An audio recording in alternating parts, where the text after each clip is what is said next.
வேளாண் பல்கலை விடுதியில் மாணவி சடலமாக மீட்பு. பக்கெட்டிற்குள் தலைகீழாக கவிழ்ந்த நிலையில் மாணவி உடல் மீட்கப்பட்டதா? மாணவி மரணத்தில் நீட்டிக்கும் சந்தேகம். நடந்தது என்ன?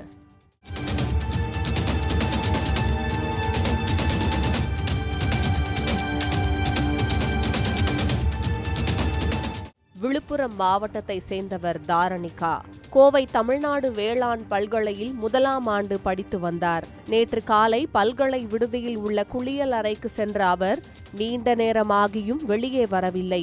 இதனால் சந்தேகமடைந்த பணியாளர்கள், மாணவிகள் கதவை உடைத்து சென்று பார்த்தபோது அவர் மயக்க நிலையில் கிடந்ததாக கூறப்படுகிறது. அவரை மீட்டு முதலில் தனியார் மருத்துவமனைக்கும் பின்னர் கோவை அரசு மருத்துவமனைக்கும் கொண்டு சென்றனர். பின்னர் அவர் இறந்து விட்டதாக மருத்துவர்கள் தெரிவித்தனர். மாணவியின் உறவினர்கள் நேற்று இரவு அரசு மருத்துவமனையில் ஒன்று திரண்டனர். மாணவி உயிரிழப்புக்கு நியாயம் வேண்டும் என்று அவர்கள் வலியுறுத்தினர். இதுகுறித்து ஆர்எஸ்புரம் போலீசார் சந்தேக மரணம் என வழக்கு பதிந்து விசாரிக்கின்றனர். மாணவியின் தந்தை கூறுகையில், காலை 7 மணிக்கு குளியல் அறைக்கு சென்ற என் மகளை மதியம் 12 மணி வரை யாரும் பார்க்கவில்லை என்று கூறுவதை ஏற்க முடியவில்லை. மகளுக்கு எந்த உடல்நல பிரச்சனையும் இல்லை.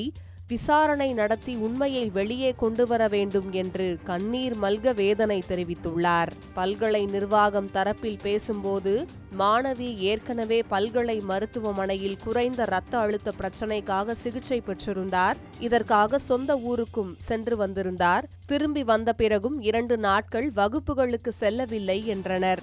அதோடு மாணவி பாத்ரூம் பக்கெட்டில் தலைகீழாக கவிழ்ந்த நிலையில் கண்டெடுக்கப்பட்டதாக கூறப்படுவதால் அவரது மரணத்தில் சந்தேகம் வலுத்துள்ளது.